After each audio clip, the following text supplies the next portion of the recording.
आप लोगों का स्टडी वाला चैनल पर स्वागत है।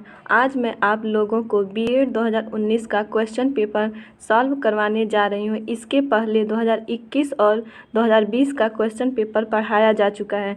यदि आप लोग उस वीडियो को नहीं देखे हैं तो प्लेलिस्ट में जाकर उस वीडियो को देख सकते हैं। आज हम लोग 2019 का क्वेश्चन पेपर सॉल्व करेंगे, ठीक है। इसमें दिया है आपका पहला प्रश्न, निम्नलिखित में से कौन सा सिंधु घाटी की सभ्यता से संबंधित स्थल नहीं है। तो इसमें हो जाएगा पाटलिपुत्र। लोथल से प्राप्त प्रमाण में युगल समाधि पतन, घोड़े का अवशेष, धान की भूसी। रोपड़ से प्राप्त प्रमाण में तांबे की कुल्हाड़ी, मानव कंकाल के साथ कुत्ता, काली बंगा, जूते हुए खेत, अग्निकुंड आदि सिंधु प्रदेश से प्राप्त हुई हैं तथा पाटलिपुत्र में तृतीय बौद्ध सभा आयोजित की गई थी, जिसके अध्यक्ष मोगलीपुत्र सिद्धिस थे, जो कि शासन अशोक से संबंधित थे। अगला प्रश्न है कि उपनयन समारोह से क्या तात्पर्य है। तो उपनयन समारोह से इसका आंसर सी हो जाएगा, बच्चे को पवित्र जनेऊ धारण करवाया जाता है। व्याख्या देख लेते हैं। उपनयन संस्कार को यज्ञोपवीत संस्कार के नाम से भी जानते हैं। इसमें बच्चे को पवित्र जनेऊ धारण कराया जाता है। प्राचीन समय से आज के समय में इस संस्कार का स्वरूप बिल्कुल बदल चुका है। पहले इस संस्कार को शुद्धिकरण संस्कार के रूप में जानते थे, जिसके उपरांत शिष्य गुरु के साथ आश्रम में रहकर शिक्षा ग्रहण करते थे। इस संस्कार के उपरांत बालकों को द्विज कहा जाता था। पहले यह अनिवार्य नहीं था, परंतु कर्म कांडों के द्वारा इसे अनिवार्य कर दिया गया तथा सामान्यतः विवाह पूर्व किया जाने लगा। अगला प्रश्न है, पाली में बौद्ध ग्रंथों को आमतौर पर त्रिपिटक यानी थ्री फोल्ड बास्केट कहा जाता है। इनमें से कौन सा त्रिपिटकों में से नहीं है। तो इसमें क्या बताना है कि आपको नहीं है। तो इसमें हो जाएगा उपशाखा पिटक। व्याख्या देख लेते हैं। बुद्ध ने कोई पुस्तक नहीं लिखी, इसके उपदेश मौखिक ही होते थे। बुद्ध की मृत्यु के बाद उनके शिष्यों ने बुद्ध के उपदेशों का संग्रह त्रिपिटक में किया। इनकी रचना पाली भाषा में की गई है। त्रिपिटक में शुद्ध पिटक धर्म संबंधित बातों की चर्चा, अभिधम्म पिटक दार्शनिक विचारों का संकलन और विनय पिटक नीति संबंधित बातों का उल्लेख है। अगला प्रश्न है, 12वीं शताब्दी के आरंभ में दिल्ली पर किसका शासन था। तो इसका आंसर ए हो जाएगा, तोमर वंश का था। व्याख्या देख लेते हैं। 12वीं शताब्दी के आरंभ में दिल्ली पर तोमर वंश का शासन था।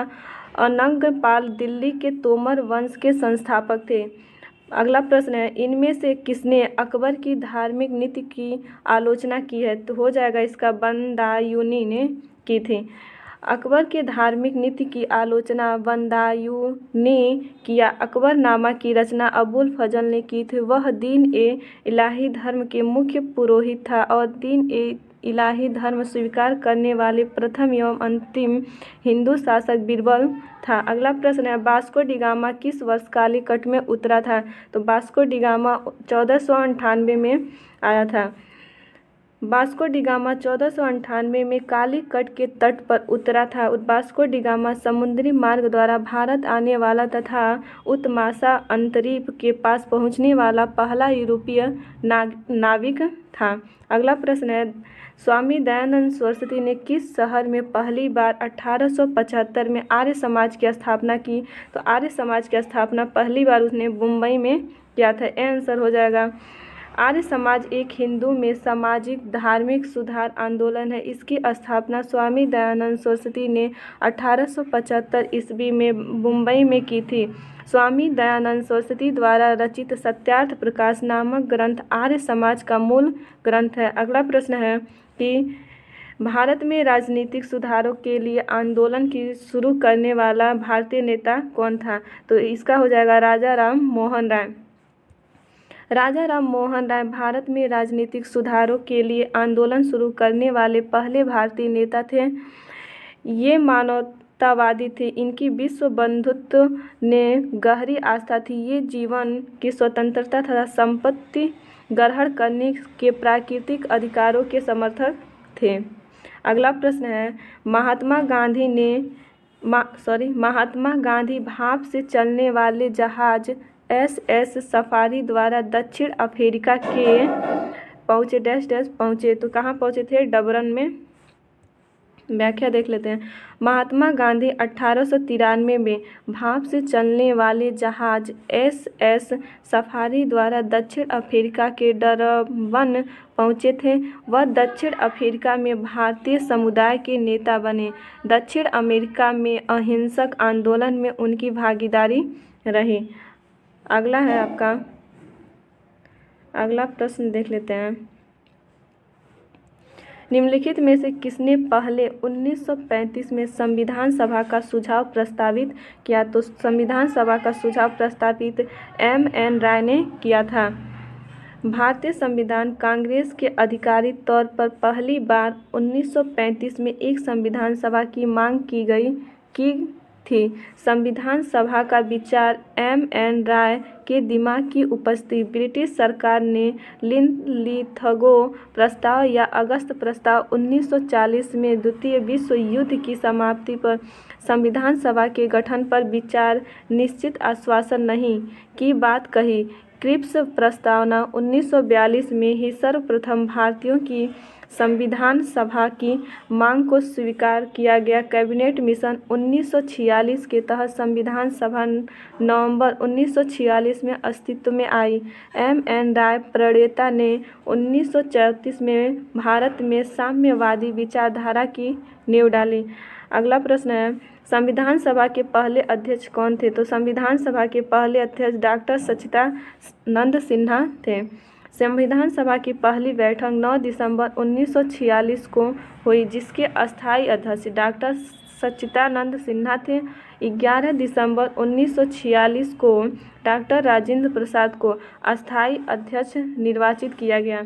डॉक्टर VR अम्बेडकर प्रारूप समिति के अध्यक्ष थे। अगला प्रश्न है, भाषा के आधार पर राज्यों का पुनर्गठन किस वर्ष किया गया था? जिसका गठन 1956 में किया गया था। भाषा के आधार पर राज्यों के पुनर्गठन के लिए केंद्र सरकार ने फजल अली की अध्यक्षता, अन्य सदस्य हृदय नाथ कुंजरू तथा KM पड़कर में राज्य पुनर्गठन आयोग का गठन वर्ष 1953 में किया। यद्यपि आयोग ने 16 राज्यों एवं 3 राज्य क्षेत्रों गठन का सुझाव दिया था, लेकिन राज्य पुनर्गठन अधिनियम 1956 के अंतर्गत 14 राज्यों एवं 6 संघ राज्य क्षेत्रों का गठन किया गया। नोट देख लेते हैं कि वर्तमान फरवरी 2021 तक भारत में 28 राज्य तथा 8 केंद्र शासित प्रदेश हैं। अगला प्रश्न है कि भारतीय संविधान का निम्नलिखित में से कौन सा अनुच्छेद विधिक समता यानी कानून के सामने समानता से संबंधित है? तो ये हो जाएगा आपका आंसर A 14। भारतीय संविधान में अनुच्छेद 14 विधि के समक्ष समता के अधिकार से संबंधित है। इसके अंतर्गत राज्य भारत के राज्य क्षेत्र किसी व्यक्ति को विधि के समक्ष समता से या विधियों के समान संरक्षण से वंचित नहीं करेगा। अगला प्रश्न है, नीलम संजीव रेड्डी भारत की कवे मतलब कितने नंबर के राष्ट्रपति थे? तो ये हो जाएगा आपके 6वें राष्ट्रपति थे। नीलम संजीव रेड्डी भारत के 6वें राष्ट्रपति बने थे। इनका कार्यकाल 25 जुलाई 1977 से 25 जुलाई 1982 ईस्वी तक रहा। सन 1977 के आम चुनाव में जब इंदिरा गांधी पराजय हुई, उस समय नवगठित राजनीतिक दल जनता पार्टी ने इसको राष्ट्रपति का प्रत्याशी बनाया। ये भारत के पहले गैर कांग्रेसी राष्ट्रपति थे। अगला प्रश्न है, भारतीय संविधान के किस अनुच्छेद के तहत उपराष्ट्रपति का चुनाव किया जाता है? तो किस अनुच्छेद के हो जाएगा ये? अनुच्छेद 66 के तहत किया जाता है। अनुच्छेद 63 के अनुसार भारत का एक उपराष्ट्रपति होगा तथा अनुच्छेद 66 के तहत उपराष्ट्रपति के चुनाव की प्रक्रिया का वर्णन किया गया है। उपराष्ट्रपति राज्यसभा का पदेन सभापति होता है। वर्तमान में श्री वेंकैया नायडू भारत के 13वें उपराष्ट्रपति हैं। उपराष्ट्रपति राष्ट्रपति के समक्ष शपथ लेता है। वर्तमान में उपराष्ट्रपति का वेतन 4 लाख रुपये है। अगला प्रश्न है, लोकसभा की सदस्यता के लिए उम्मीदवारों की न्यूनतम आयु क्या निर्धारित की गई है? तो इसका हो जाएगा 25 वर्ष बी। भारतीय संविधान के अनुच्छेद 84 के अनुसार लोकसभा की सदस्यता के लिए उम्मीदवारों की न्यूनतम आयु 25 वर्ष से कम नहीं होनी चाहिए, जबकि राज्यसभा की सदस्यता के लिए उम्मीदवार की आयु कम से कम 30 वर्ष होनी चाहिए। 61वें संविधान संशोधन 1989 द्वारा मतदाता की न्यूनतम आयु को 21 वर्ष से घटाकर 18 वर्ष कर दिया गया। अगला प्रश्न है, भारत के केंद्रीय मंत्रिमंडल में अधिकतम कितने मंत्री हो सकते हैं? इनमें लोकसभा की कुल संख्या का कितना? 15%। केंद्र तथा राज्य में मंत्रिपरिषद की सदस्य संख्या लोकसभा या विधानसभा की सदस्य संख्या का 15% होती है। 91वें संविधान संशोधन 2003 के तहत जिन सदनों की संपूर्ण सदस्य संख्या 40 है, वहाँ मंत्रिपरिषद की सदस्य संख्या अधिकतम 12 होती। अगला प्रश्न है, भारत में किसी राज्य के राज्यपाल का नियुक्त प्राधिकारी निम्नलिखित में से कौन होता है? तो इसका आंसर हो जाएगा भारत के राष्ट्रपति। भारतीय संविधान के भाग 6 में अनुच्छेद 153 से 167 राज्यों के राज्यपाल का वर्णन है। राज्य की कार्यपालिका का मुख्य राज्यपाल होता है।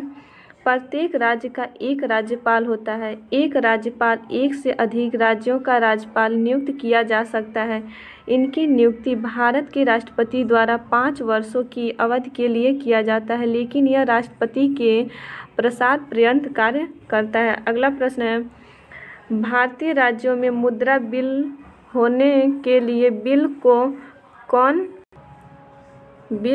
कौन प्रमाणित करता है? तो ये हो जाएगा राज्य विधानसभा का अध्यक्ष। ये वाला क्वेश्चन आपका सही है। अगला है कि केंद्र में मुद्रा बिल के लिए किसी बिल को लोकसभा अध्यक्ष तथा राज्य में मुद्रा बिल होने के लिए किसी बिल को राज्य का विधानसभा अध्यक्ष प्रमाणित करता है। विधानसभा अध्यक्ष का चुनाव लोकसभा अध्यक्ष के चुनाव की भांति ही विधानसभा की पहली बैठक में होता है। अगला प्रश्न है, भारत में महिलाओं के लिए आरक्षण उपलब्ध है? तो ये पंचायती राज निकायों में। संविधान के 73वें व 74वें संशोधन ने पंचायतों को शक्ति प्रदान की। उनके नियमित चुनाव होंगे तथा सभी स्तरों पर महिलाओं के लिए 1/3 स्थान आरक्षित होंगे। उनकी वित्तीय स्थिति सुदृढ़ करने के लिए राज्य वित्त आयोग के गठन का प्रावधान किया गया। यह राज्यपाल द्वारा गठित किया जाता है। पंचायतों को 11वीं व 12वीं अनुसूची में दिए गए विषयों पर कार्य की पूर्ण शक्ति होगी। 11वीं व 12वीं अनुसूची में क्रमशः 29 व 18 विषय हैं। लोकसभा व राज्यसभा में महिलाओं के आरक्षण की व्यवस्था नहीं है। अगला प्रश्न है, 21 जून को दोपहर को सूर्य की स्थिति एकदम सिर के ऊपर कहाँ पर होती है? तो इसका आंसर हो जाएगा बी, 23.5 डिग्री उत्तर में। पृथ्वी के अक्षीय झुकाव तथा परिक्रमण गति के कारण पृथ्वी के ऊपरी गोलार्ध में 23.5 डिग्री उत्तरी अक्षांश पर स्थित कर्क रेखा 21 मार्च से सूर्य की ओर उन्मुख होना प्रारंभ करती है। 3 माह पश्चात 21 जून को कर्क रेखा सूर्य के ठीक सामने होती है, अर्थात इस तिथि को सूर्य कर्क रेखा पर लंबवत चमकेगा। अगला प्रश्न है, ग्रीनलैंड कहाँ स्थित है? तो ग्रीनलैंड आपका उत्तरी अटलांटिक, आंसर उत्तरी अटलांटिक हो जाएगा। ठीक है, क्या हो जाएगा? उत्तरी अटलांटिक। ग्रीनलैंड दुनिया का सबसे बड़ा द्वीप है। यह उत्तरी अमेरिका और यूरोप के बीच उत्तरी अटलांटिक महासागर में स्थित है। ग्रीनलैंड की राजधानी नुक तथा ग्रीनलैंड का क्षेत्रफल 2,17,500 वर्ग किलोमीटर है। अगला प्रश्न है, समुद्री जल का औसतन खारापन होता है? तो इसका हो जाएगा 3.5%। व्याख्या देख लेते हैं। समुद्री जल का औसतन खारापन 3.5% होता है। सागरी जल में घुले हुए पदार्थों के भार एवं उसके जल के भार के अनुपात को सागरी लवणता कहते हैं। सामान्य रूप में सागरी लवणता को प्रति 1000 ग्राम जल में उपस्थित लवण की मात्रा के रूप में दर्शाया जाता है, जैसे 35% अर्थात 35 ग्राम प्रति 1000 ग्राम। तुर्की की वान झील की लवणता सबसे अधिक 330% है। समुद्री जल के खारापन का कारण उनमें उपस्थित सोडियम क्लोराइड है। अगला प्रश्न है कि विश्व में सबसे बड़ा गर्म रेगिस्तान कौन सा है? तो इसमें हो जाएगा आपका सहारा, इसका बी आंसर हो जाएगा। व्याख्या देख लेते हैं कि विश्व का विशालतम गर्म स्थल सहारा है, जो अफ्रीका महाद्वीप के पश्चिमी भाग में फैला है। सहारा मरुस्थल का विस्तार क्षेत्र अल्जीरिया, चाड, लीबिया, माली, मारितानिया, नाइजर, सूडान, ट्यूनीसिया, मिस्र, मोरक्को, ठीक है, आदि में है। यहाँ पे थार, पश्चिमी भारत, राजस्थान, हरियाणा, गोबी, मंगोलिया, चीन, मोजाम्बिक, द कैलिफोर्निया, यूएस है। अगला प्रश्न है, इनमें से कौन सा यूरोपीय देश है? तो इसमें हो जाएगा बुल्गारिया। क्या हो जाएगा इसका? ए आंसर सही हो जाएगा। बुल्गारिया एक यूरोपीय देश है। इनकी राजधानी सोफिया है, जबकि सूडान, बेनिन तथा घाना अफ्रीका महाद्वीप का देश है। अगला प्रश्न है, पेंटागोनिया कहाँ स्थित है? तो पेंटागोनिया कहाँ स्थित है? ये हो जाएगा आपका ए, अर्जेंटीना में। पेंटागोनिया एक पठार क्षेत्र है जो दक्षिण अमेरिका महाद्वीप के अर्जेंटीना और चिली में स्थित है। इसका दक्षिणी भाग मरुस्थली है, ठीक है। अगला प्रश्न है आपका, निम्नलिखित में से किस नदी का तापमान अरब सागर में है? तो इसका हो जाएगा नर्मदा। निम्नलिखित में से किस नदी का समागम अरब सागर में है? तो इसका हो जाएगा नर्मदा।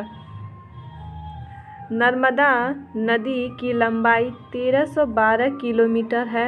यह विंध्याचल पर्वत श्रेणियों में स्थित अमरकंटक नामक स्थान से निकलती है। इस नदी का समागम या मुहाना खंबात की खाड़ी अरब सागर में है। यह पश्चिम दिशा की ओर बहने वाली सबसे लंबी नदी है। अगला प्रश्न है, निम्नलिखित में से किस भारतीय वैज्ञानिक ने नॉर्मन बोरलॉग के साथ सहयोग किया, जिसकी परिणति भारत में हरित क्रांति के रूप में हुई थी? तो इसका आंसर हो जाएगा एम.एस. स्वामीनाथन। क्या हो जाएगा इसमें? हो जाएगा एम.एस. स्वामीनाथन। नॉर्मन बोरलॉग को विश्व हरित क्रांति के जनक के रूप में जाना जाता है, जबकि प्रो एम.एस. स्वामीनाथन को भारत के हरित क्रांति के जनक के रूप में जाना जाता है। भारत में हरित क्रांति की शुरुआत 1966 से 1967 से हुई है। हरित क्रांति के फलस्वरूप देश के कृषि क्षेत्र में अभूतपूर्व प्रगति हुई। आज भारत का खाद्यान्न उत्पादन हरित क्रांति के कारण ही 283 मीट्रिक टन तक पहुंच चुका है। नॉर्मन बोरलॉग को विश्व हरित क्रांति में अहम योगदान के लिए नोबेल पुरस्कार से सम्मानित किया गया है।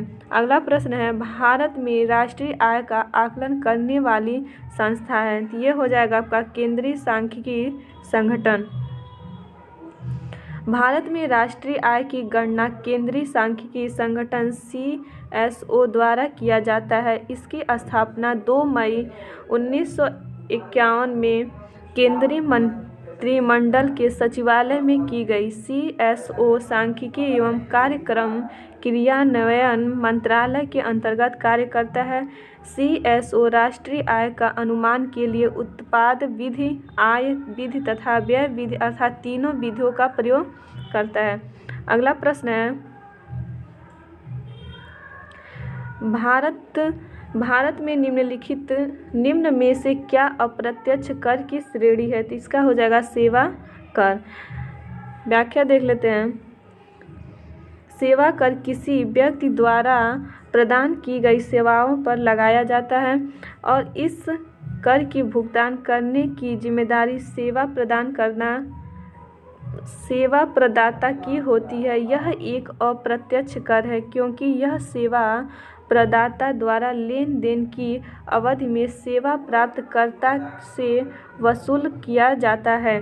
केंद्रीय उत्पाद शुल्क तथा सीमा शुल्क अन्य अप्रत्यक्ष कर हैं।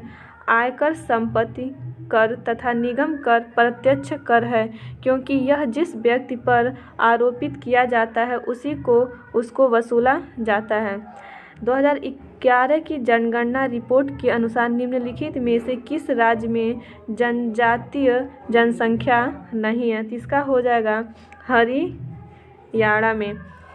वर्ष 2011 की जनगणना रिपोर्ट के अनुसार हरियाणा राज्य में जनजातीय जनसंख्या नहीं है। हरियाणा के अलावा पुदुचेरी, दिल्ली, चंडीगढ़, पंजाब में भी कोई अनुसूचित जनजाति नहीं पाई जाती है। भारत में जनसंख्या के अनुसार सर्वाधिक अनुसूचित जनजाति मध्य प्रदेश में पाई जाती है तथा केंद्र शासित प्रदेशों में दादर नगर हवेली में सर्वाधिक जनसंख्या है। 15वीं जनगणना 2011 के अनुसार यह देश की कुल जनसंख्या का 8.6% है। अगला प्रश्न है, कायाकल्प और शहरी परिवर्तन के लिए अटल मिशन किस मंत्रालय के अधीन है? तो ये हो जाएगा आपका आवास और शहरी मामले। व्याख्या है कि कायाकल्प और शहरी परिवर्तन के लिए अटल मिशन आवास और शहरी मामले के अंतर्गत आते हैं। इस योजना को जून 2015 में प्रधानमंत्री नरेंद्र मोदी द्वारा शुरू किया गया था। अगला प्रश्न है, कृत्रिम वर्षा के लिए प्रयुक्त किया जाता है। तो कृत्रिम वर्षा के लिए सिल्वर आयोडाइड का प्रयोग किया जाता है। सिल्वर आयोडाइड का प्रयोग कृत्रिम वर्षा के लिए होता है। सिल्वर नाइट्रेट को लूनर कास्टिक कहते हैं। इनका प्रयोग मतदान के समय मतदाताओं की अंगुली पर इसी का निशान लगाया जाता है। सिल्वर ब्रोमाइड का प्रयोग फोटोग्राफी में होता है। अगला प्रश्न है आपका, अगला प्रश्न है कि मोजोजाइट किसका अयस्क है? तो मोजोजाइट थोरियम का है। ठीक है, मोजोजाइट थोरियम का प्रमुख अयस्क है। यह केरल के मालाबार के समुद्र तटीय मोनोजाइट रेत में सर्वाधिक पाया जाता है। विश्व का 75% थोरियम दक्षिण भारत में पाया जाता है। अगला प्रश्न है,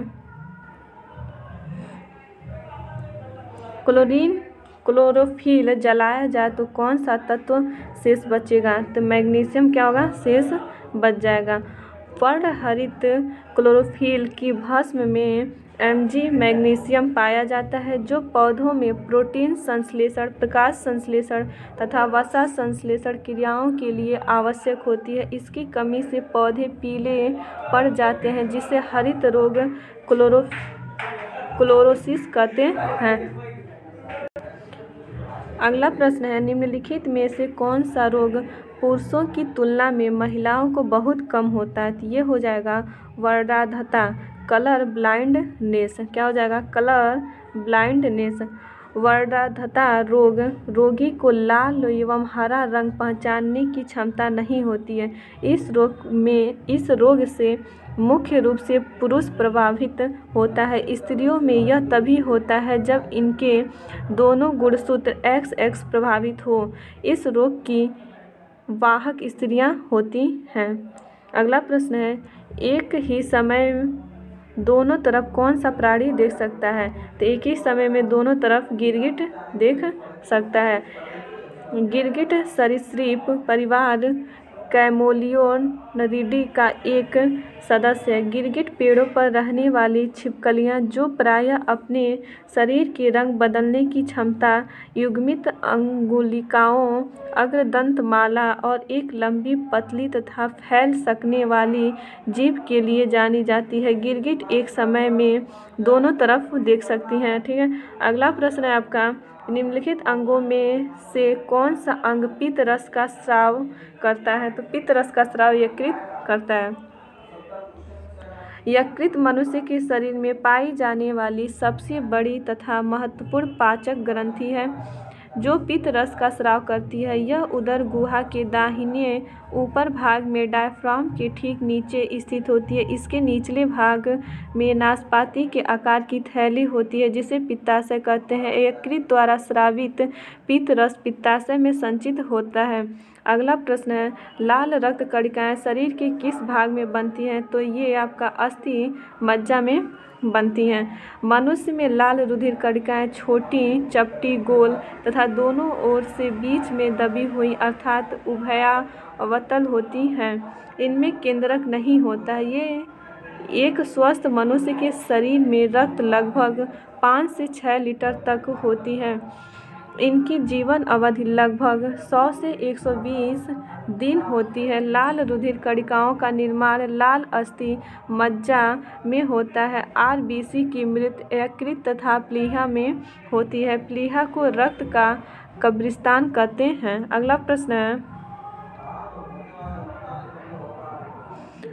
प्रश्न देख लेते हैं। रुक जाइए, जूम कर ले पहले इसको। उच्छादन अनावरण पर किसी पदार्थ का वायु से नमी का अवशोषण करने के गुण को क्या कहा जाता है? तो इसे कहा जाता है कि इसका ये आंसर हो जाएगा प्रस्वेदन कहा जाता है। ठीक है। उच्छादन अनावरण पर किसी पदार्थ का वायु से नमी का अवशोषण का गुण प्रस्वेदन कहा जाता है। अगला प्रश्न है कि ALU का विस्तृत रूप क्या है? तो ALU का विस्तृत अरिथमेटिक लॉजिक यूनिट हो जाएगा। ALU का पूरा नाम अरिथमेटिक लॉजिक यूनिट है। डाटा प्रोसेसिंग का वास्तविक कार्य ALU द्वारा किया जाता है। यह डाटा पर कंट्रोल यूनिट से प्राप्त निर्देशों के अनुसार सभी प्रकार गणितीय एवं तार्किक कार्यवाहियाँ करता है। अगला प्रश्न है, कंप्यूटर के कीबोर्ड में कितनी वर्णमाला होती हैं? तो इसमें कितनी होती हैं? तो ये हो जाएंगी 26। व्याख्या, कंप्यूटर की वर्डों में कुल 26 वर्णमालाएं होती हैं तथा कीबोर्ड में सामान्यतः 102 की होती हैं। की 3 प्रकार की होती हैं, अल्फा न्यूमेरिक की, फंक्शन की और स्पेशल की। अगला प्रश्न है, निम्न में से कौन सा अजैविक घटक नहीं है? तो अजैविक घटक कवक हो जाएगा, आपका डी सही हो जाएगा।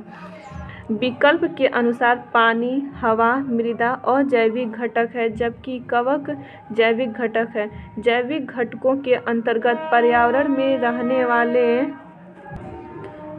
वाले सभी जीव जंतु सम्मिलित हैं।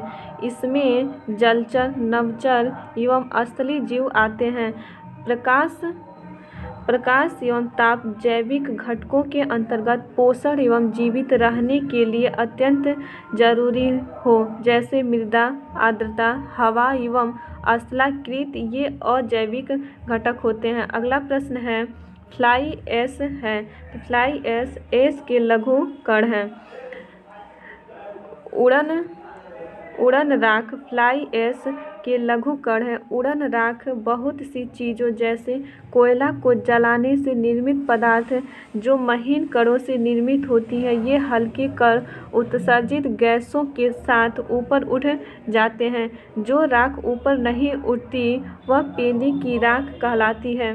कोयले से चलने वाले विद्युत संयंत्रों से उत्पन्न फ्लाई ऐश उड़न राख प्रायः चिमनियों से ग्रहण कर ली जाती है। सभी फ्लाई ऐश में SiO2 और CO होती है। अगला प्रश्न है कि भारतीय वैज्ञानिकों द्वारा खोजी गई आकाशगंगाओं के सुपर क्लस्टर का नाम बताएं। तो ये हो जाएगा आपका सरस्वती। ठीक है, इसमें देख लेते हैं। एक सुपर क्लस्टर छोटी आकाशगंगा समूहों या आकाशगंगा समूहों का बड़ा समूह है। अभी हाल ही में IUCA पुणे के द्वारा आकाशगंगाओं के एक बहुत बड़े सुपर क्लस्टर की खोज की है जिसका नाम सरस्वती दिया गया। सरस्वती सुपर क्लस्टर में आकाशगंगाओं के कुल 43 क्लस्टर शामिल है। अगला प्रश्न है मधुबनी कला कहाँ स्थित है? तो मधुबनी कला मिथिला में है। बी आंसर सही हो जाएगा। भारतीय लोक चित्रों की एक प्रसिद्ध शैली मधुबनी है। यह बिहार के मिथिला, दरभंगा, पूर्णिया, मधुबनी एवं नेपाल के कुछ क्षेत्रों में प्रसिद्ध है। प्रारंभ में यह चित्रकारी रंगोली के रूप में प्रसिद्ध थी, परंतु धीरे धीरे यह दीवारों एवं कपड़ों पर भी की जाने लगी। अगला प्रश्न है प्रतिवर्ष अंतर्राष्ट्रीय जनसंख्या दिवस कब मनाया जाता है? तो ये आपका 11 जुलाई को मनाया जाता है। 11 जुलाई विश्व जनसंख्या दिवस, 15 अगस्त को स्वतंत्रता दिवस, 31 अक्टूबर को इंदिरा गांधी पुण्यतिथि या राष्ट्रीय एकता दिवस, 22 मार्च को विश्व जल दिवस मनाया जाता है। अगला प्रश्न है वैश्विक स्तर पर प्रथम अंतर्राष्ट्रीय योग दिवस कब मनाया जाता है? तो 21 जून 2015 को। अंतर्राष्ट्रीय योग दिवस मनाए जाने की पहल प्रधानमंत्री नरेंद्र दामोदर दास मोदी ने 27 सितंबर 2014 को संयुक्त राष्ट्र महासभा में अपने भाषण द्वारा की थी। 11 दिसंबर 2014 को संयुक्त राष्ट्र में 143 देशों द्वारा 21 जून को अंतर्राष्ट्रीय योग दिवस मनाने के प्रस्ताव की मंजूरी मिली। प्रधानमंत्री के इस प्रस्ताव को 90 दिन के अंदर पूर्ण बहुमत से पारित किया गया, जो संयुक्त राष्ट्र संघ में किसी दिवस के प्रस्ताव के लिए सबसे कम समय है। अगला है ब्रिक्स देश का एक हिस्सा कौन सा नहीं है? ये आपका ब्राज़ील नहीं है। ब्रिक्स 5 प्रमुख उभरती अर्थव्यवस्थाओं का समूह है, जहां विश्व भर की 43% आबादी रहती है, जहां विश्व का सकल घरेलू उत्पाद 37% और विश्व व्यापार में इसकी 17% हिस्सेदारी है। ब्राज़ील, रूस, भारत, चीन और दक्षिण अफ्रीका इसके सदस्य देश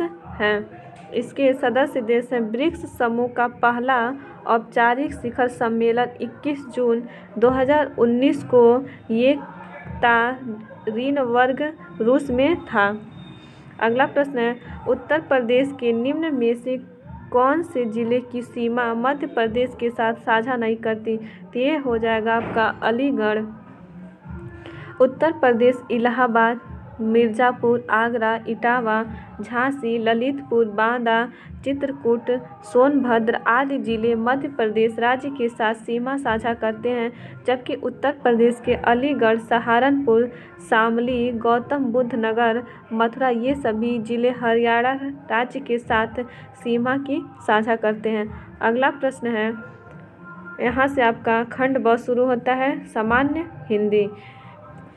शब्द की सबसे छोटी इकाई क्या है? तो शब्द की सबसे छोटी इकाई वर्ण हो जाएगी। व्याख्या भी देख लेते हैं। शब्द भाषा की सबसे छोटी इकाई वर्ण या ध्वनि कहलाती है। हिंदी में कुल 52 वर्ण होते हैं, जिसमें स्वरों की संख्या 11, मूल व्यंजनों की संख्या 33, 2 अयोगवा अंग और अह, 2 द्विगुण होते हैं ढ और ढ, ड़ और ढ तथा 4 संयुक्त वर्ण छ, त्र, ज्ञ तथा स्र हैं। अगला प्रश्न है जिह्वा के आधार पर स्वर कितने प्रकार के होते हैं? तो 3 प्रकार के होते हैं। जिह्वा के उत्थापित होने या उनकी क्रियाशीलता के आधार पर 3 प्रकार के होते हैं। अग्र स्वर, जिन स्वरों के उच्चारण में जिह्वा का अग्रभाग सक्रिय रहता है उन्हें अग्र स्वर कहते हैं, जैसे ई, ए, ऐ। मध्य स्वर, जिन स्वरों का उच्चारण में जिह्वा का मध्य भाग क्रियाशील रहता है उन्हें मध्य स्वर कहते हैं, जैसे अ। पश्च स्वर, जिन स्वरों के उच्चारण में जिह्वा का पिछला भाग स्थापित होता है उन्हें पश्च स्वर कहते हैं, जैसे आ, उ, ओ, औ हो जाएगा। अगला प्रश्न अर्थ विवृत है, तो अर्थ विवृत आपका ऐ हो जाएगा, इसका बी सही है। दिए गए विकल्पों में से अ अर्थ विपरीत स्वर है। मुख्य द्वार के खुलने के आधार पर स्वर 4 प्रकार के होते हैं जो इस प्रकार हैं। विपरीत, जिस स्वरों के उच्चारण में मुख्य द्वार पूरा खुलता है जैसे आ। दूसरा है अर्ध विपरीत, जिन स्वरों के उच्चारण में मुख्य द्वार आधा खुलता है जैसे अ, ऐ, आ, हो जाएगा। तीसरा है आपका अर्ध समृद्ध, जिन स्वरों के उच्चारण में मुख्य द्वार आधा बंद रहता है जैसे ए, ओ हो जाएगा। चौथा है आपका समृद्ध, जिन स्वरों के उच्चारण में मुख्य लगभग बंद रहता है जैसे ई, उ। ये सब आपके हो जाएंगे। अगला प्रश्न है च वर्ग ध्वनियों किस वर्ग में आती है? तो च आपका तालव्य में आता है, सी आंसर सही हो जाएगा। च वर्ग च, छ, ज, झ, इय ध्वनियाँ तालव्य के अंतर्गत आती हैं। कंठ में क वर्ग क, ख, ग, घ, अंग तथा। अगला क्वेश्चन है शुद्ध शब्द चुनिए। ठीक है, तो इसका हो जाएगा आपका बड़ा सा, सी आंसर सही हो जाएगा। इसमें देख लेते हैं कि हिंदी वर्तनी का महत्वपूर्ण नियम सा, जैसा आदि सारूप्यवाचकों के पूर्व योजक चिन्ह का प्रयोग किया जाना चाहिए, जैसे तुम सा, राम जैसा। अतः विकल्प सी बड़ा सा शुद्ध शब्द है। शेष विकल्पों का शुद्ध रूप इस प्रकार है। गंगा जल का हो जाएगा गंगा जल। बेबुनियादी चौपाया, तो चौपाया।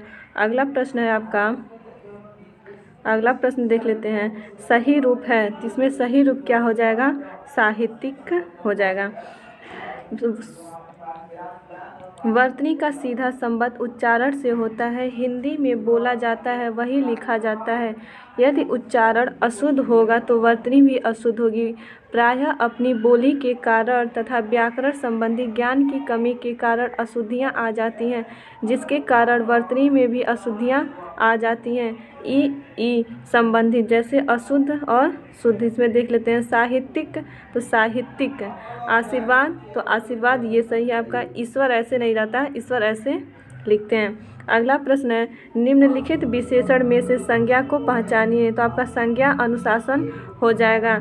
इसमें देख लेते हैं निम्नलिखित विशेषणों में से अनुशासन संज्ञा है, जबकि आसमानी, नियमित और पाश्चात्य विशेषण शब्द है। अनुशासन शब्द से बना विशेषण अनुशासित है। किसी व्यक्ति या वस्तु के नाम को संज्ञा कहते हैं, जैसे राम, श्याम, मोहन, हिमालय, इलाहाबाद इत्यादि है। जो संज्ञा सर्वनाम की विशेषता बताए उसे विशेषण कहते हैं, जैसे श्याम की गाय काली है, इसे में काली विशेषण पद है। अगला प्रश्न है वह यौवन मिश्रित करता है, वाक्य रेखांकित पद है, तो इसमें क्या हो जाएगा? संज्ञा। क्या हो जाएगा इसका? दिए गए वाक्यों में रेखांकित पद यौवन संज्ञा है। यह एक भाववाचक संज्ञा किसी भाव, गुण, दशा आदि का ज्ञान कराने वाले शब्द भाववाचक संज्ञा होते हैं, जैसे मिठास, कालिमा, क्रोध आदि। भाववाचक संज्ञा का निर्माण जातिवाचक संज्ञा सर्वनाम विशेषण क्रिया होता है। लाल विशेषण है, लालिमा भाववाचक संज्ञा है। अपना सर्वनाम अपनत्व हो जाएगा, भाववाचक संज्ञा हो जाएगा। अगला प्रश्न है निम्नलिखित में से सर्वनाम है, तो सर्वनाम आपका आप हो जाएगा, बी सही है। जो संज्ञा के स्थान पर प्रयुक्त होते हैं उन्हें सर्वनाम कहते हैं, जैसे मैं, तुम, हम, यह, आप, इसका, उसका, तुम्हारा आदि। शेष घर, पहाड़ व नदी जातिवाचक संज्ञा है। सर्वनाम के भेद, सर्वनाम के भेद पुरुषवाचक, पुरुषवाचक में देख लेते हैं 3 होते हैं, उत्तम पुरुष, मध्यम पुरुष और अन्य पुरुष।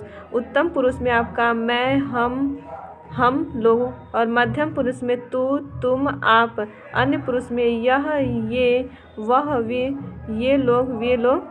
ठीक है। अगला आपका है निश्चयवाचक सर्वनाम में यह, वह हो जाएगा। अनिश्चयवाचक में कोई, कुछ हो जाएगा। संबंधवाचक जो, सो। प्रश्नवाचक कौन, क्या। निजवाचक में आप हो जाएगा। अगला प्रश्न है कि निम्नलिखित में से कौन सा शब्द विशेषण नहीं है, तो इसमें विशेषण बताना है। तुम इसमें हो जाएगा।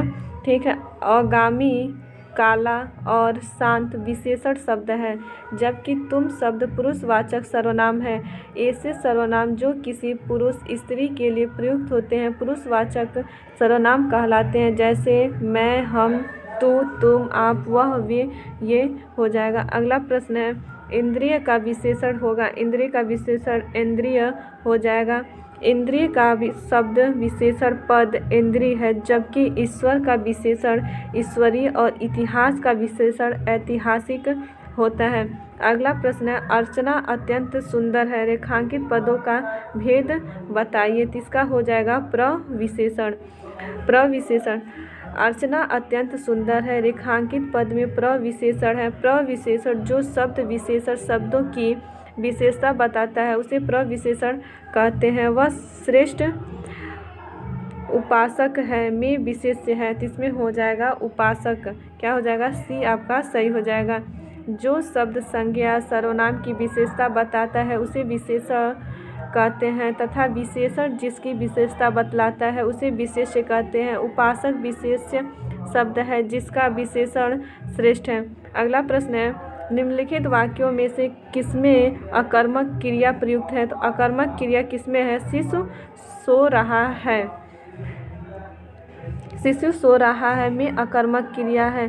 क्रिया पर क्या किसको प्रश्न करने पर यदि कुछ उत्तर आए तो वह क्रिया सकर्मक होता है।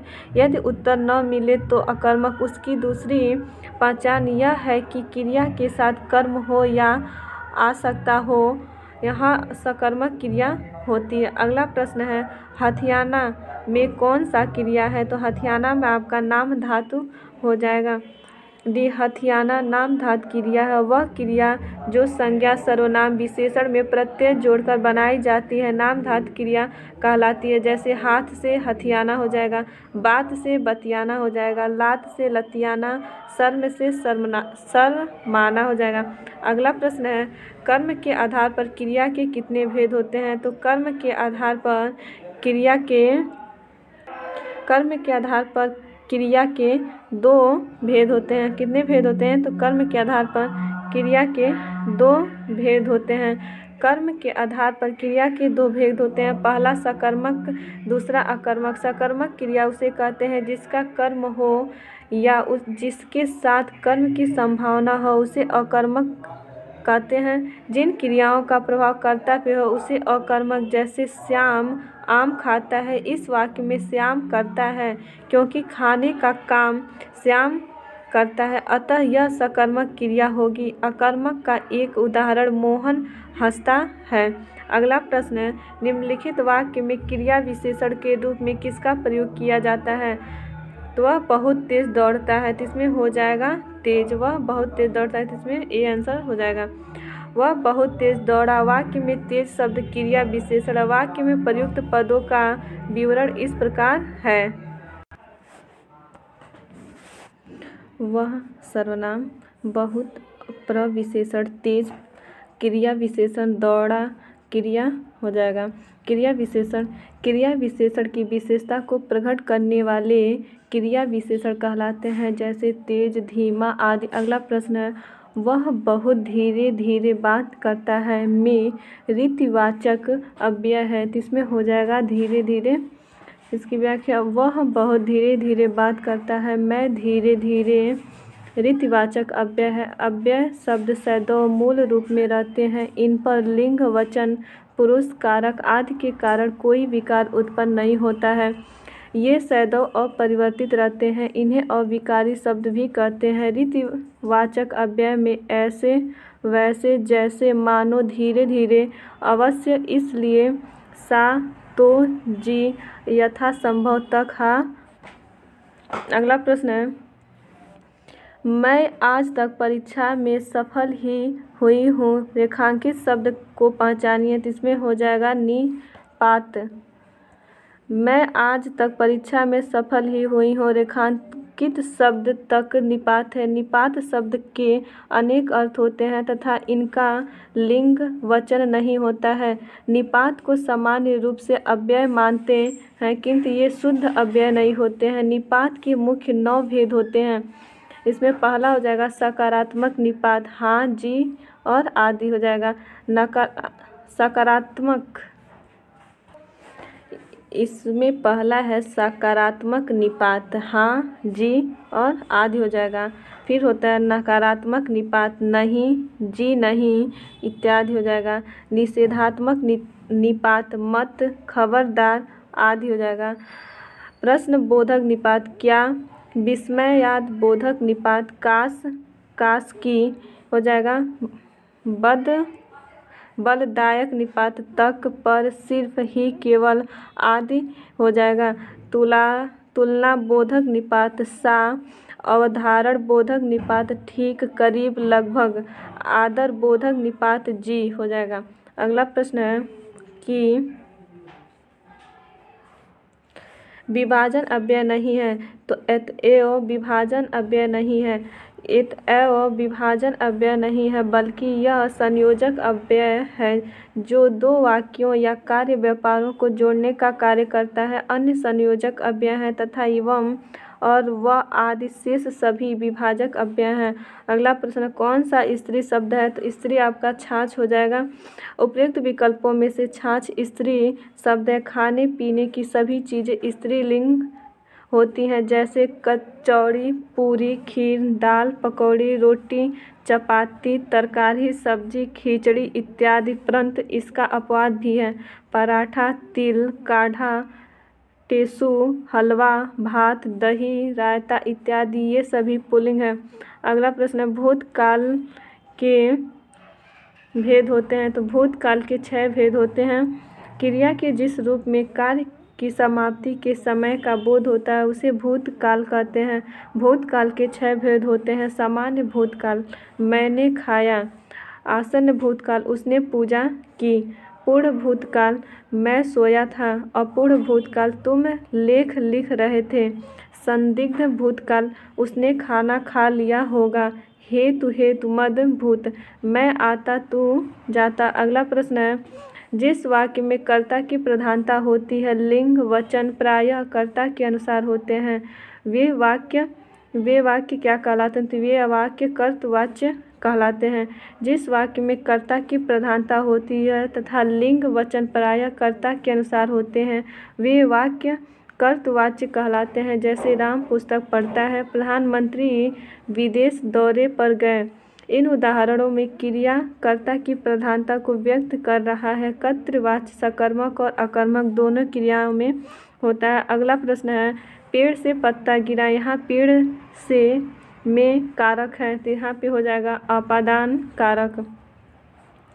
पेड़ से पत्ता गिरा, यहाँ पेड़ से में अपादान कारक है। संज्ञा के जिस रूप में किसी वस्तु के अलग होने का भाव प्रकट होता है उसे अपादान कारक कहते हैं। इसमें से परसर्ग का प्रयोग होता है जो अलग होने का भाव प्रकट करता है। यहीं से परसर्ग का करण कारक में क्रिया संपादन में साधन होने का भाव प्रकट करता है। हिंदी में 8 एवं संस्कृत में 6 कारक होते हैं।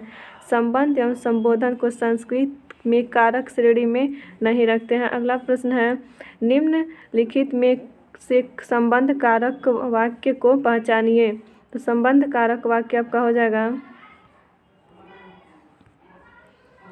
कि दिए गए वाक्य संबंधों में संबंध कारक, राधा का कुत्ता बहुत तेज दौड़ता है। कारक व विभक्तियाँ इस प्रकार हैं। कारक एक तरफ है और एक तरफ विभक्ति लिखा हुआ है। कर्ता ने कर्म को करण से के द्वारा संप्रदान को के लिए अपादान से अलग होने के अर्थ में संबंध का के की रा रे अधिकरण में पै पर संबोधन हे अरे। अगला प्रश्न है, चारपाई शब्द है, तो चारपाई आपका योग रूढ़ है। क्या है, योग रूढ़ हो जाए। चारपाई योग रूढ़ शब्द है। योग रूढ़ वे शब्द होते हैं जिनका रूढ़ विशेष अर्थ होता है। यौगिक होते हुए भी ये शब्द एक इकाई हो जाते हैं, यानी ये सामान्य अर्थ को न प्रकट कर किसी विशेष अर्थ को प्रकट करते हैं, जैसे पीताम्बर, जलज, लंबोदर, दशानन, नीलकंठ, चारपाई इत्यादि। अगला है, निम्नलिखित शब्दों में तत्सम शब्द को पहचानिए। तो तत्सम हो जाएगा कुक्कुर। निम्नलिखित शब्दों में कुक्कुर तत्सम शब्द हैं। अन्य तत्सम और तद्भव इस प्रकार हैं। तत्सम और तद्भव, कोकिल का कोयल हो जाएगा, कुक्कुर का कुत्ता, लक्ष्य का लाख, अभ्यंतर का भीतर हो जाएगा। अगला प्रश्न है, लालटेन शब्द निम्न वर्गों में से किस वर्ग में आता है? तो ये विदेशज में आता है। जो शब्द विदेशी भाषाओं से ज्यों के त्यों अथवा परिवर्तित रूप में हिंदी में प्रयोग किए जाते हैं विदेशज शब्द कहलाते हैं, जैसे लालटेन, बोतल, तारपीन, आदमी, तोप, अमीर, टीन, नोटिस इत्यादि। अगला प्रश्न है, अप उपसर्ग के लिए विकल्पों में के साथ प्रयुक्त होता है? तो हो जाएगा मान। अप उपसर्ग मान के साथ प्रयुक्त होता है तो इसका शुद्ध रूप अपमान बनेगा। अप उपसर्ग से निर्मित अन्य शब्द हैं अपशब्द, अपहरणा, अपराध, अपकार, अपभ्रंश, अपयश, अपवाद इत्यादि। यह सब संस्कृत उपसर्ग हैं जिसका अर्थ है लघुता, हीनता, विरुद्ध तथा आभार। अगला प्रश्न है, निम्नलिखित शब्दों में से उपसर्ग का प्रयोग नहीं है? तो उपसर्ग का प्रयोग कुलीन में नहीं किया गया है।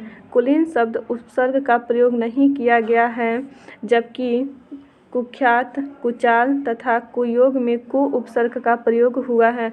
उपसर्ग उस शब्दांश या अव्यय को कहते हैं जो किसी शब्द के पहले आकर विशेष अर्थ प्रकट करता है। यह दो शब्दों से मिलकर बनता है। उप प्लस सर्ग की योग से बनता है। अप का अर्थ समीप, निकट या पास में है। सर्ग का अर्थ होता है सृष्टि करना। उपसर्ग का अर्थ है पास में बैठकर उसका नया अर्थ वाला शब्द बनाना। अगला प्रश्न है, आगमन शब्द में कौन सा उपसर्ग है? नीचे दिए गए विकल्पों में चयन कीजिए। तो आगमन में आ हो जाएगा, डी सही हो जाएगा। आगमन शब्द में आ उपसर्ग लगा है। अन्य उपसर्ग शब्द हैं। उपसर्ग और शब्द देख लेते हैं। अव से बनने वाले शब्द हो जाएंगे अवकाश, अवनति, अवशेष, अवहेलना। अ से हो जाएगा असत्य, अकारण, अहित, अकथक। और आ से हो जाएगा आजीवन, आगमन, आमरण और आजन्म। अगला हो जाएगा अज्ञ शब्द का विलोम होगा तो अज्ञ का विज्ञ हो जाएगा। अज्ञ विलोम शब्द विज्ञ है। निम्नलिखित शब्दों के विलोम इस प्रकार होंगे। पंडित का मूर्ख हो जाएगा, अग्रज का अनुज हो जाएगा, बहु का अल्प हो जाएगा, यज्ञ का विज्ञ हो जाएगा। अगला प्रश्न है, उपमेय का सर्वथा उपयुक्त विपरीतार्थक शब्द है, जिसका हो जाएगा अनुपमेय। उपमेय का सर्वथा उपयुक्त विपरीतार्थक शब्द अनुपमेय है। अतुलनीय का तात्पर्य जिसकी तुलना न की जा सके, जबकि अनुपम का अर्थ है जिसकी कोई उपमा न हो। अगला प्रश्न है, निम्नलिखित में से कौन सा शब्द अथेष्ट का विलोमार्थी है? तो इसमें हो जाएगा स्व अल्प। क्या हो जाएगा? स्व अल्प। यथेष्ट का विलोमार्थी शब्द स्वल्प होगा, जबकि मंगल का विलोम अमंगल तथा कृपण का विलोम दाता होता है। अगला प्रश्न, कौन सा शब्द अंधकार का पर्यायवाची नहीं है? तो अंधकार का पर्यायवाची अमावस्या नहीं है। उपयुक्त विकल्पों में से अमावस्या अंधकार का पर्यायवाची नहीं है। अन्य विकल्प अंधकार के पर्यायवाची शब्द हैं। अंधकार का पर्यायवाची अंधेरा, तम, तिमिर, अंधियारा, तमस आदि है। अगला है, उपमजा का पर्यायवाची है, तो उपमजा का पर्यायवाची सची हो जाएगा। निम्नलिखित शब्द उनके पर्यायवाची शब्द, ठीक है। पुलोमजा का होगा सची, इंद्राण, इंद्रा, सतावरी, इंद्र, बधु। उमा का हो जाएगा पार्वती, गौरी, शिवा, भवानी, दुर्गा, गिरजा, कुमारी, सती, शैल, सुता हो जाएगा। कंच का हो जाएगा कमल, कुवलय, राजीव, तामरस, इंदिवर, पंकज, अंबुज, पुंडरीक, सरोरुह, जलज, नीरज, कोकनद, नलिन हो जाएगा। पंचसर का हो जाएगा कामदेव, मदन, मनोरथ, मार, समर, मनसीज, कंदर्प, अनंग, मनोज, मयन, कुसुमसर, पुष्प, धनवा हो जाएगा। अगला प्रश्न है, बागेश्वरी का पर्यायवाची शब्द क्या? बागेश्वरी का पर्यायवाची हो जाएगा शारदा। बागेश्वरी का पर्यायवाची शारदा है। बागेश्वरी के अन्य पर्यायवाची शब्द हैं भारती, वीणा, गिरा, ईला, ब्राह्मी, बगीसा, निधात्री, महाश्वेता आदि। कमला लक्ष्मी का पर्याय शब्द है। लक्ष्मी के अन्य पर्यायवाची शब्द रमा, पद्मा, इंदिरा, समुद्रजा, श्री, भार्गवी, हरिप्रिया, सिंधुसुता आदि हैं। अगला प्रश्न है, हमें सूर्य नमस्कार करना चाहिए। रेखांकित शब्द का पर्यायवाची शब्द बताएं। तो इसका पर्यायवाची हो जाएगा दिनकर। रेखांकित शब्द का पर्यायवाची दिनकर है। अन्य शब्द व पर्यायवाची। सूर्य का पर्यायवाची हो जाएगा दिनकर, दिवाकर, भानु, भास्कर, रवि, आदित्य, मार्तंड, अंशुमाली आदि हो जाएगा। नरेश का पर्यायवाची हो जाएगा राजा, भूपति, भूपाल, नरेंद्र, नृप, महीप आदि हो जाएगा। कालाधर का हो जाएगा चंद्रमा, सोम, सुधांशु, राकापति, शशि, राकेश, इंद्र, मृकांक आदि हो जाएगा। सारंग का हो जाएगा धनुष, पिनाक, सरासन, चाप, कमान आदि हो जाएगा। अगला प्रश्न है, यशोदा में प्रयुक्त संधि का नाम बताइए। यशोदा में विसर्ग संधि है, सी हो जाएगा। यशोदा का यश धनदा विसर्ग संधि है। इसमें यदि विसर्ग के पहले अ हो और उसके बाद वर्ग के प्रथम तथा तृतीय वर्ण को छोड़कर अन्य कोई वर्ण अथवा य, र, ल, व, ह तो उसे अ और विसर्ग मिलकर ओ बन जाता है। अगला प्रश्न है, नीलोत्पल में कौन सा समास है। तो नीलोत्पल में कर्मधारय समास हो जाएगा। नीलोत्पल शब्द में कर्मधारय समास है। नीलोत्पल का समास विग्रह होगा नीला है जो उत्पल। नीलोत्पल में पूर्व पद नीला, उत्तर पद उत्पल का विशेषण है। दोनों पदों में विशेषण विशेष्य का संबंध होने के कारण इनमें कर्मधारय समास होगा। अगला प्रश्न है, कौन सा अधिकरण तत्पुरुष समास नहीं है। ये हो जाएगा धर्मभ्रष्ट। धर्मभ्रष्ट में अधिकरण तत्पुरुष समास नहीं है, बल्कि धर्मभ्रष्ट में आपादान तत्पुरुष समास है होगा, जिसका समास विग्रह धर्म से भ्रष्ट होता है। अन्य विकल्प अधिकरण तत्पुरुष समास के उदाहरण हैं। शब्द देख लेते हैं। पुरुषोत्तम का पुरुषों में उत्तम अधिकरण तत्पुरुष हो जाएगा। देशाटन में देश में अटन अधिकरण तत्पुरुष हो जाएगा। कुल श्रेष्ठ में कुल में श्रेष्ठ अधिकरण तत्पुरुष हो जाएगा। अगला प्रश्न है, बादल गिर आए और बारिश होने लगी रचना की दृष्टि से वाक्य है। तो ये हो जाएगा आपका संयुक्त वाक्य। बादल घिर आए और बारिश होने लगी, यह वाक्य रचना की दृष्टि से संयुक्त वाक्य है। संयुक्त वाक्य दो या दो से अधिक सरल वाक्य अथवा मिश्र वाक्य योजक एवं या तथा और अथवा इसलिए हो, फिर किंतु, लेकिन, परंतु आदि द्वारा जुड़े होते हैं। जैसे उसने बहुत परिश्रम किया किंतु सफलता नहीं मिली। अगला प्रश्न है, कभी कभी अचानक ही विविधा हमें ऐसा विलक्षण व्यक्तियों से मिला देता है। बी हो जाएगा, जिन्हें देख स्वयं अपनी जीवन की रिक्तता छोटी लगती है। सी है, कोई गलती नहीं है। इसमें आपका सी वाला सही हो जाएगा। दिए गए वाक्यों में अशुद्ध वाक्य है, जिन्हें देख स्वयं अपनी जीवन की रिक्तता छोटी लगती है, जबकि इनका शुद्ध वाक्य इस प्रकार होगा, जिन्हें देखकर अपनी जीवन की रिक्तता छोटी लगती है। अतः पूर्ण वाक्य इस प्रकार होगा, कभी कभी अचानक ही विधाता हमें ऐसे विलक्षण व्यक्तियों से मिला देता है, जिन्हें देखकर अपनी जीवन की रिक्तता छोटी लगती है। अगला प्रश्न है, निम्नलिखित को ध्यान से पढ़ें और तय करें कि कौन से हिस्से में त्रुटि है। आधुनिक परिवार का एक हिस्सा बनकर जिंदगी मानसिक तनाव से गुजर गई थी। इसका आपका हो जाएगा गुजर गई है। आधुनिक परिवार का एक हिस्सा बनकर जिंदगी मानसिक तनाव से गुजर गई है। वाक्य में त्रुटिपूर्ण हिस्से के रूप में गुजर गई है को चिन्हित किया गया है। अतः शुद्ध वाक्य विन्यास है, आधुनिक परिवार का एक हिस्सा बनकर जिंदगी मानसिक तनाव से गुजर रही है। अगला प्रश्न है, नैतिकता धर्म से संबंधित है क्योंकि दोनों ही सामाजिक व्याख्याओं से संबंधित है। बी इसका हो जाएगा, नैतिकता धर्म से संबंधित है क्योंकि दोनों सामाजिक व्याख्याओं से संबंधित है। शुद्ध वाक्य छांटिए। तो शुद्ध वाक्य छांटिए। तो शुद्ध वाक्य हो जाएगा वह बिल्कुल बात करना नहीं जानती। इसका बी आंसर सही हो जाएगा। दिए गए वाक्यों में बिल्कुल बात करना नहीं जानती शुद्ध वाक्य है। अन्य विकल्प अशुद्ध है जिनका शुद्ध वाक्य क्रमशः होंगे। मुझसे यह काम नहीं हो सकता, मैं आपके प्रति भक्ति रखता हूँ। बाघ और बकरी एक घाट पर पानी पीते हैं। अगला प्रश्न है, मुझे रेलगाड़ी में यात्रा करना या अच्छी लगती है, कोई त्रुटि नहीं है। इसमें हो जाएगा अच्छी लगती है। मुझे रेलगाड़ी में यात्रा करना अच्छा लगता है, परंतु इनमें रेलगाड़ी को स्त्री में संबोधित किया गया अच्छी लगती है, जो त्रुटिपूर्ण है। अगला प्रश्न है, खूब सोच विचार करने के बावजूद भी हम किसी डैश पर नहीं पहुंच सके। तो इसमें हो जाएगा परिणाम पर नहीं पहुंच सके। खूब सोच विचार करने के बावजूद भी हम किसी परिणाम पर नहीं पहुंच सके। अगला है, कनक कनकते सौगुनी मादकता अधिकार, या खाए बौराए है या पाए बौराए। यहाँ कौन सा अलंकार है? तो यहाँ पे यमक अलंकार हो जाएगा।